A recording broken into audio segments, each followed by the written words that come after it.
Welcome to new learning platform. Guys 27 December 2020 रोजी Maharashtra SET ही सावित्रीबाई फुले युनिव्हर्सिटीने कंडक्ट केली.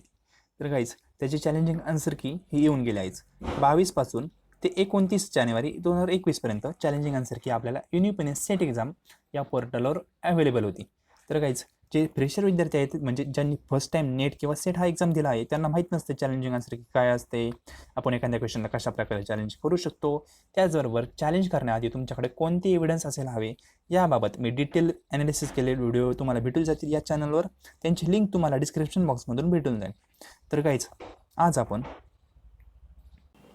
जे मला फ्रिक्वेंटली स्टुडंट क्वेश्चन करत आहेत की सर रिझल्ट कधी येणार, म्हणजे फायनल आन्सर की आपली कधी येणार आहे, रिझल्ट कधी लागणार, त्याचबरोबर पेपर्स अवघड होते की सोपे होते, हे मला वारंवार स्टुडंटचे कॉल येत आहेत, मेसेज येत आहेत, सर एवढं सांगा ना प्लीज. तर त्या स्टुडंटसाठी हा व्हिडिओ बनवला आहे. तर गाईज हा व्हिडिओ तुम्ही फर्स्ट टाइम पाहत असताल, या चॅनलवर पहिल्यांदाच आला असताल तर चॅनल सबस्क्राईब करायला विसरू नका, जेणेकरून तुम्हाला एज्युकेशन रिलेटेड नवीन नवीन अपडेट याच चॅनलवर भेटत जातील. तर गाईज पहिला क्वेश्चन मला स्टुडंटने विचारला आहे की सर फायनल आन्सर की कधी येणार. बऱ्याच स्टुडंटने विचारला आहे क्वेश्चन. आता फायनल आन्सर की कधी येणार ना, हे 100% आपण डेट सांगू शकत नाही. तुम्ही एखाद्या साधूकडे जरी गेले आणि त्यांना विचारले सर मला प्लीज फायनल आन्सर की कधी येणार सांगा ना, ते सांगू शकत नाही. हे सिक्रेट असतं सेट किंवा नेट भवनचं. तर फायनल आन्सर की कधी येणार हे तुम्हाला फक्त एस्टिमेट सांगतो मी मागचं ॲनालिसिस करून. 2019ला फायनल आन्सर की ही 1 वीक नंतर आली. यावेळेस मे बी 1 वीक ते 2 वीक यामध्ये फायनल आन्सर की येईल. कारण का 2 वीक का म्हणतोय मी, तर कोविडमुळे ना जे कॉन्ट्रॅक्ट बेसिस स्टाफ असतो तो कमी आहे, जे परमनंट एम्प्लॉय तेवढेच असतात. तर फायनल आन्सर केलं यावेळेस थोडंसं लेट होऊ शकतं मागच्या वेळेसपेक्षा. 1 ते 2 वीक तुम्ही धरून चला, फायनल आन्सर की 1 ते 2 वीकमध्ये येऊन जाईल. हा पहिला क्वेश्चन. तर दुसरं म्हणजे सर पेपर सोपा होता की अवघड होता. या क्वेश्चनला आन्सर काय द्यावा हेच मला कळत नाही. तरी मी तुम्हाला सांगतो की मला काय वाटतंय, पेपर सोपा होता की अवघड होता ना, हे स्टुडंटवर डिपेंड असतं. आता एक एक्झाम्पल सांगतो तुम्हाला. हे पहा, पेपर सोपा की अवघडचं एक्झाम्पल फक्त. हा ए विद्यार्थी आहे आणि हा बी विद्यार्थी.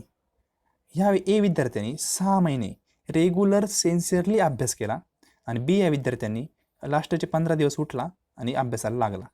आता एने जो पेपर दिला सेटचा, याला पेपर कसा वाटणार? ऑब्विसली सोपाच वाटणार ना.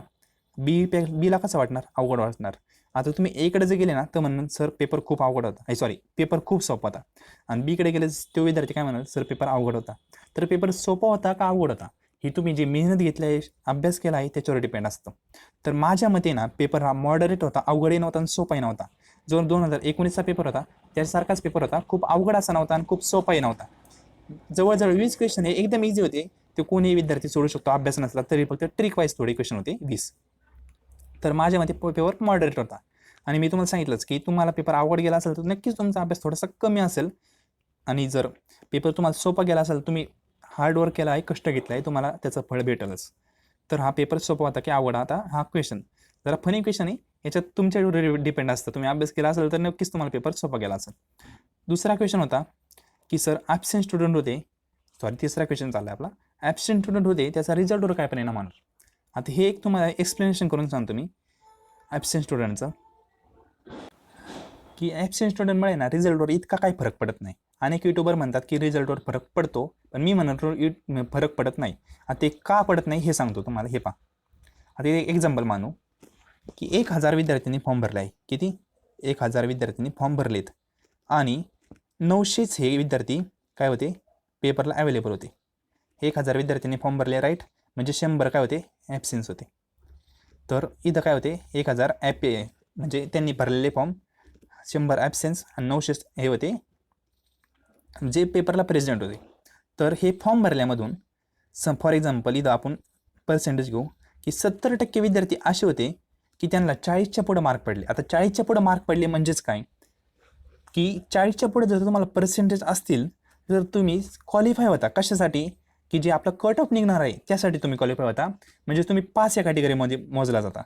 तर 70% विद्यार्थी यांपैकी जे 5 कॅटेगरीमध्ये मोजले गेले आपण असं धरू. आता 1000चे विद्यार्थी असतील, म्हणजे इथं समज फॉर एक्झाम्पल ॲबसेन्स नव्हते असं समजा, 1000 विद्यार्थी असतील तर 70% 1000चे किती होतात, 700 विद्यार्थी हे काय होते, 40%च्या पुढचे होते. आणि इथं समज 1000 पैकी ॲबसेन्स होते 100, तर 900 विद्यार्थी हे पेपरला गेलते. तर पेपरला गेलेल्या 900 विद्यार्थ्यांपैकी जर 70% आपण समजू एक्झाम्पल मानतोय, 70% विद्यार्थ्यांना 40% पुढे मार्क होते, म्हणजेच ते क्वालिफाय होते सेट एक्झामच्या कट ऑफसाठी. तर हे 70% विद्यार्थी किती? 900च्या 630 विद्यार्थी. तर आता एक लक्षात घ्या, इथं आपण काय क्रायटेरिया मांडला, 1000 विद्यार्थी होते आणि 900चे पेपर देण्यासाठी प्रेझेंट होते. तर 900 पेपर देण्यासाठी प्रेझेंट होते. आपण इथं मानलं की 70% विद्यार्थ्यांना 40%च्या पुढे मार्क पडले, म्हणजे ते क्वालिफाय झालेत कट ऑफसाठी. तर इथं 1000 किती येतात? 70 येतात, 700 येतात आणि इथं येतात 630, 70% 900च्या. आता हे फिगर आली कशाची? आपले जे पूर्ण जर सगळेच प्रेझेंट असते आणि जर काय ॲबसेंट आहे तर आता हे 700 पैकी काय करणार? सेट भवन 6% विद्यार्थी उचलणार, कारण यांना 40च्या पुढे मार्क आहेत. हे 1000 पैकी नाही उचलत, हे 700च्या पैकी विचारतात. तर 700 पैकी 40% किती होतात? 6% किती होतात? 42 विद्यार्थी. आणि 630 पैकी 6% किती होतात? 37 विद्यार्थी. आता हे एक गोष्ट लक्षात घ्या, जर सेट भवनने काय केलं असतं, 1000 पैकीचं जेवढे विद्यार्थ्यांनी फॉर्म भरलेत ना, त्यांच्यापैकी जर 6% विचारले असते ना, तर 100% रिझल्टवर परिणाम झाला असता. पण सेट भवन काय करतं, जे विद्यार्थी 40% मिनिमम 40%च्या विद्यार्थ्यांना पडलेत त्यांच्यापैकी 6% विद्यार्थी उचलतं. म्हणून रिझल्टवर याचा परिणाम होणार नाही. कारण का? इथं स्ट्रेंथ ऑफ स्टुडंट काय होती? कमी होती. पण जरी कमी असली तरी 40% मार्क पाडणारे विद्यार्थ्यांची संख्या ही काय होती? कमीच होती. म्हणून याचा म्हणजे याचे अपेअर होणारे विद्यार्थी 37 येऊ शकते आणि याचे 42, असं एक मी एक्झाम्पलने सांगितलं. असंच तुम्ही लाखात कसंही तुम्ही घेऊन एक्झाम्पल घेऊन कॅल्क्युलेशन पाहू शकता. आणि आणखी एक कारण कट ऑफवर फरक न पडण्याचं, विद्यार्थ्यांना जे स्टुडंट ॲबसेन्स होते ना, जे ॲबसेंट स्टुडंट होते, तुम्ही एक लक्षात घ्या, ॲबसेंट स्टुडंट असेच राहतील की ज्यांनी म्हणजे अभ्यास हा रेग्युलर 6 महिने कष्ट घेतलेले नाहीत. ज्यांचा रेग्युलर थोडा अभ्यास होता ते ॲबसेन्स राहू शकतात. पण जो विद्यार्थी 6 महिने कष्ट करतोय, अभ्यास करतोय रेग्युलर, तो ॲबसेन्स राहण्याचं कारण हे म्हणजे एखादा विद्यार्थी ॲबसेन्स राहू शकतो, जास्त राहू शकत नाही. जो प्रामाणिक अभ्यास करतो ना, तो कधी ॲबसेन्स राहत नाही. कारण का? जर ॲबसेन्स राहिला तर त्याचं एक असं मेजर काहीतरी कारण असेल, तोच ॲबसेन्स राहील. बाकी जे ॲबसेन्स होते ह्यावेळेस कोविडमुळं, ते असे स्टुडंट असतात की ज्यांनी रेग्युलर सिरियसली अभ्यास केलेला नसतो, म्हणजे असं मला वाटतंय. आणि जे खरंच अभ्यास करतात ना, ते कुठून येतील, सायकलीवर येतील, एक दिवस आदल्या दिवशी येतील, पण पेपर देणारच. म्हणून जे सिन्सिअर स्टुडंट असतात ते कधी ॲबसेन्स राहत नाही आणि ते ॲबसेन्स न राहिल्यामुळे कट ऑफ पण हाय जातो. तर हे कारण आहे. आणि बाकी कट ऑफवर ॲबसेन्सचा माझ्या मते तरी काही फरक पडणार नाही.